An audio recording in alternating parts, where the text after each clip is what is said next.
Digimon Adventure 02 Hurricane Touchdown, the Golden Digimentals, also known as Hurricane Landing Transcendent Evolution, the Golden Digimentals, is borderline experimental. And I'm not just talking about the title, which is a headache in itself. Digimon Hurricane Touchdown, which is what I'm going to be calling it, is a short animated film running about 1 hour long. Although it was initially released in Japan as 2 parts, a pretty common practice with anime films over there. It's a spin-off of the second season of the Digimon anime and was initially released in Japan in July of 2000. Now, if you're a 2000s kid or even a 90s kid, chances are that you're at least somewhat familiar with this film via the Digimon movie. The movie event you've been waiting for is coming to theaters this fall.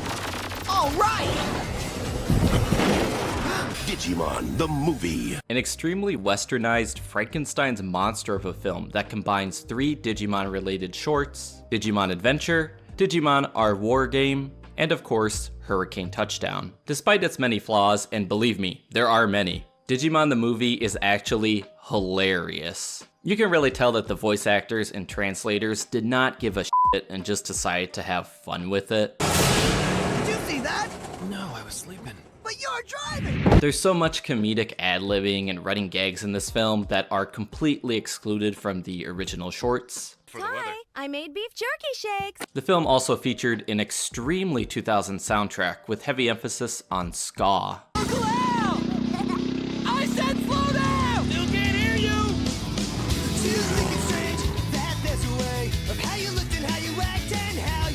It's an odd case where it's really not a good movie, but it's almost impossible not to have fun with it. I mean, ska makes everything better. That's just a scientifically proven fact. Oh yeah, and it also features Smash Mouth. Hey now, you're an all-star. Get your game on, go play.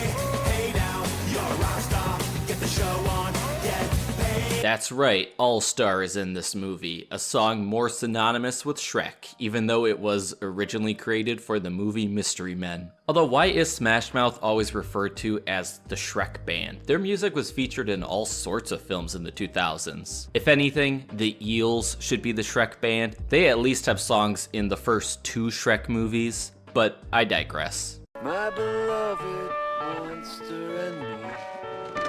Of the 3 shorts that were adapted, the one that got the shortest end of the stick happened to be Hurricane Touchdown, being tagged on to the very end of the movie and featuring an entirely different cast of characters from the rest of the film. They also cut it down from its 1 hour runtime to a measly 35 minutes. That's right, they absolutely butchered this thing, but there's a lot to admire about the original product that I felt was completely lost in translation. To only further the confusion, this short is also the only one of the 3 not directed by Mamoru Hosoda, who has become a pretty big name in Japanese animation.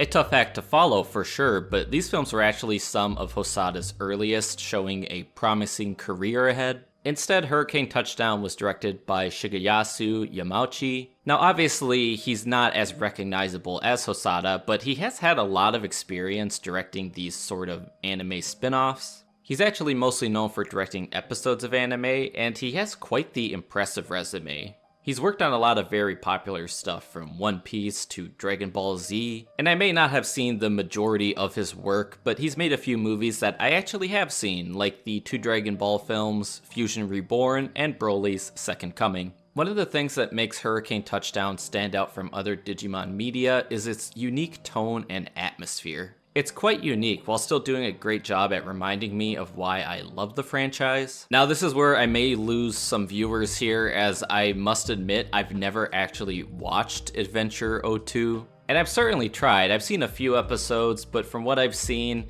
it always felt a lot more lifeless and dull when compared to the more colorful and fun original Adventure season. And I will admit, there's stuff that I do admire about it. I think it's got some great music and fun Digimon designs, that's for sure.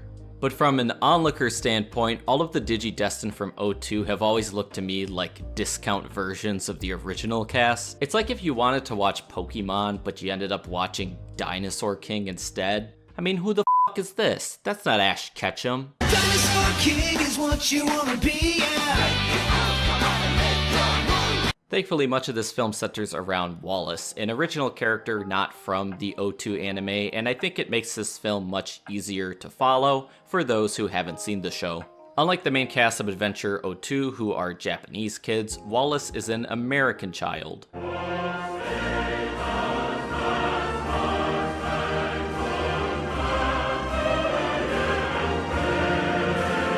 When he was very young, he discovered a Digi-Egg, hosting twin Digimon, Gummimon, and Chocomon, and formed a strong friendship with them. That all changed on one fateful day while frolicking through the flowers, as Chocomon mysteriously vanished. There's a lot to like about this movie. I like the character of Wallace. He's an American tamer, so he speaks English quite frequently, although it's very clearly not the voice actor's first language, as they want us to believe. Chalkman, it's me, Warris. As an American, it's really cool seeing a Japanese Digimon movie that takes place in the US. It's common practice for English dubs of children's anime to westernize things as much as possible, making the bold assumption that kids can't handle different cultures or else their fragile minds will explode. I really enjoyed those small moments where he gets to speak English. And some of the English dialogue in this film results in some very funny scenes. Japanese car is really great. Made in Japan is really great.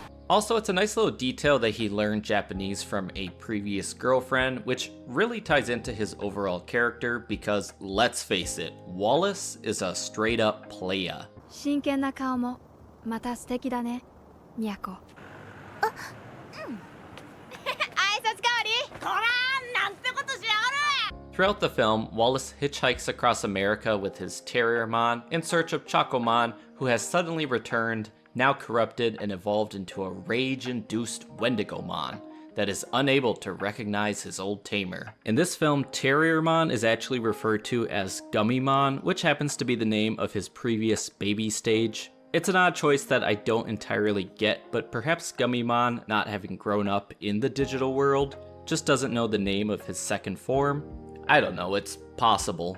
This is actually Terriermon's first appearance in the franchise before he would go on to become a fan favorite. I just love him. He's always off doing something adorably goofy. I mean, just look at his big bunny ears. It's just too cute. I can't handle it. 何やってんだ、お前。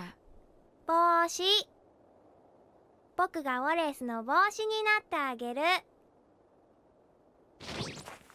I really like his connection with Wallace, as he seems to prioritize his tamer over that of his corrupted brother. He seems to recognize what Wallace doesn't, that the old Chocomon that they knew and loved is long gone. He's very mature for someone so cute. Even with his maturity, there's still a lot of funny banter shared between them, which only furthered my fondness for their relationship. おしゃべりだな、お前。ウォレスもね。 Hurricane Thunder is one of the more serious Digimon entries, and it does tend to deal with some pretty heavy themes, which is one of the things that I've always really admired about the franchise, especially in shows like Tamers or Ghost Game. I am a big Ghost Game defender, by the way. Fight me. Digimon to me was always Pokemon's edgier sibling, and this film is a perfect example of that. As you've probably figured out by now, it's not all Wallace, as the cast of O2 are here as well.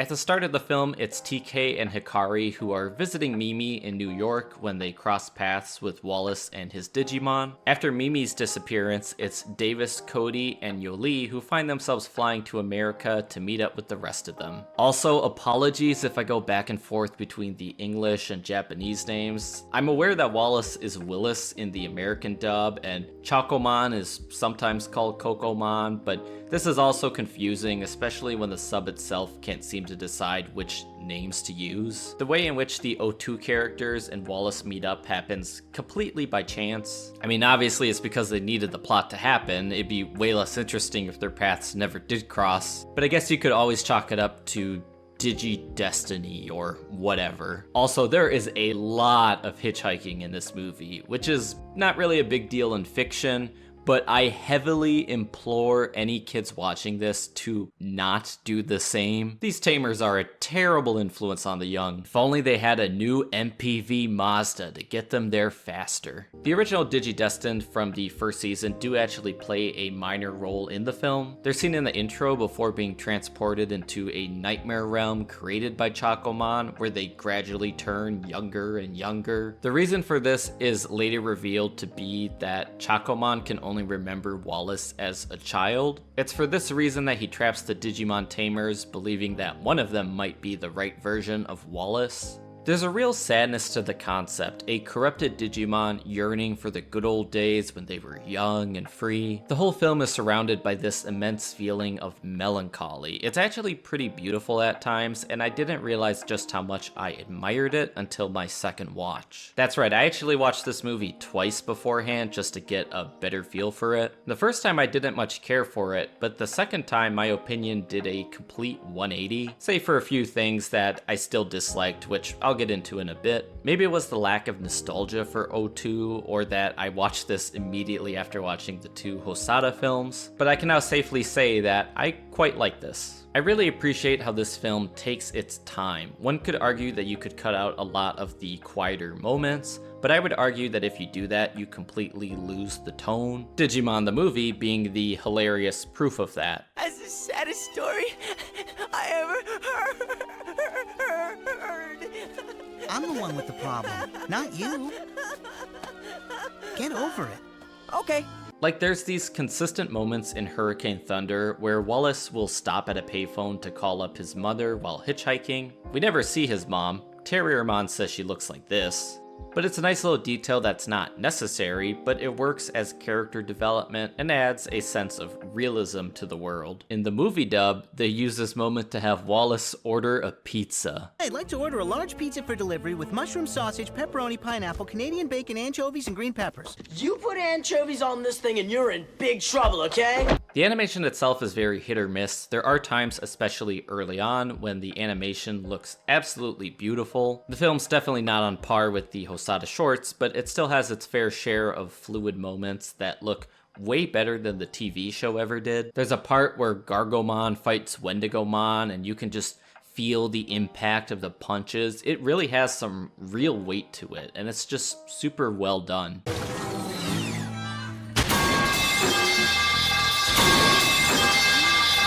Although it is worth pointing out the weird style in which these characters are occasionally drawn in with these hyper detailed lips that just look really off. I wish I could say that the whole film looked beautiful, but the animation here is pretty inconsistent. There are times when it can be quite underwhelming, especially towards the big battle at the end of the film. In the big final battle, Wendigomon goes through multiple evolutions. At first, he transforms into Antilamon, a Digimon that I've always loved the design of, before transforming into Cherubimon, which is a very sinister looking Digimon indeed. The final battle is filled with a lot of uglier animated moments. There's a lot of instances of still drawings practically floating across the screen, and some moments where you can see some jagged outlines that look like a bad GIMP crop. It doesn't ruin the movie for me. Like I said, there's still plenty of great looking scenes early on, and there is still some beautiful moments towards the end of it. I find it safe to assume it had something to do with time or budget, but even the American dub would agree with me that the animation could have been better. Howdy. Aren't our Digimon fantastic? Digimon could be a little more animated. Still, I can look past some of the lackluster animation. It's not a huge deal, but what is a huge deal, and one of the film's biggest detriments that almost ruined the movie for me, and I think the reason I disliked it when I first watched it, is the music. Something I never thought I would have to say about Digimon. Now don't get me wrong, there are moments in this film where I quite like the music. Seeing as the film is set in America, it has this very bluesy soundtrack that is unlike anything we've heard from Digimon before or since.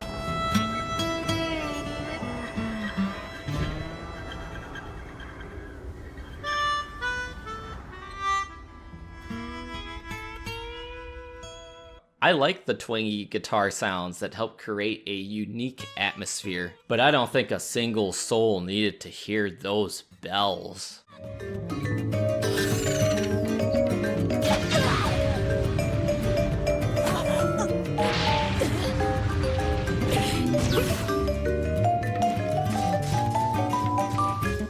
The music here is fucking otherworldly, and I don't mean that in a good way. It's such a weird, unfitting choice for a fight scene. Now, I would argue that there is some artistic intent here, but I just hate that the bells or xylophone or whatever it is so loud you can hardly hear the dialogue. If we could get an edit of this film with the music toned down, I would be so grateful because it really is this movie's biggest sin.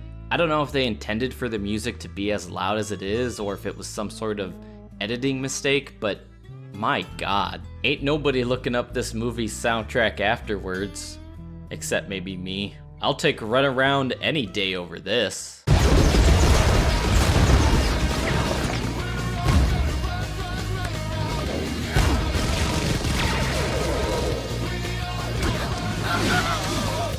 Towards the end of the movie, all the tamers have been reduced to younger versions of themselves, while Vmon and Terriermon team up using the golden digi eggs to power themselves up.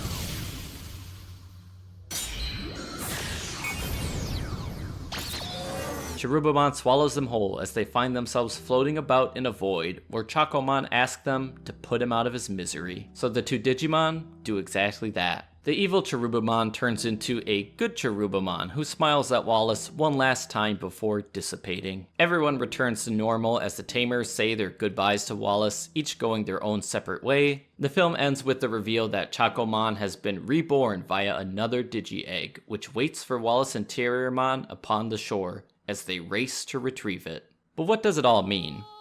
Honestly, I don't know, but I'm not gonna stop anyone who wants to read further into it. I see the reincarnated Chacomon as a second chance for Wallace, but I can't say he really did anything wrong to begin with. I suppose it's more about leaving the past behind and looking towards the future, but there's plenty of ways that this film could be interpreted. And in the end, that's actually one of the things that I really admire about it. I think this movie really highlights what I love about Digimon. Even when the series is not at its best, it's still easy to find things to latch onto and enjoy. As someone with a strong desire to write children's novels, I've always found Digimon very inspiring. The way it's able to balance out the sweet and innocent with darker, more mature themes. And I really love how this film feels so different from any other Digimon media. The slow pacing really does wonders here, allowing the emotions of a scene to settle.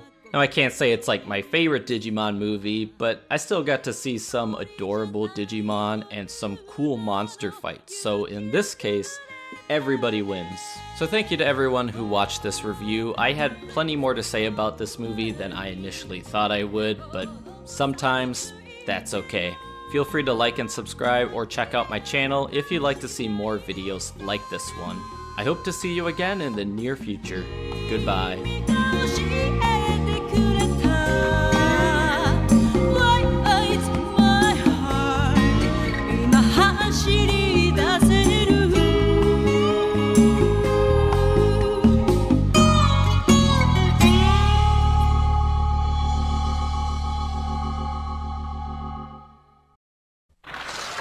Digimon! Prepare to Digimon, the original digital monster. How well you train him determines the monster you get. Yeah. Train him to shadow box, to battle. And when you've taught him enough, Prepare to Digimon! challenge another Digimon. And if you've taught your monster well, he'll be victorious. Are you prepared to Digimon?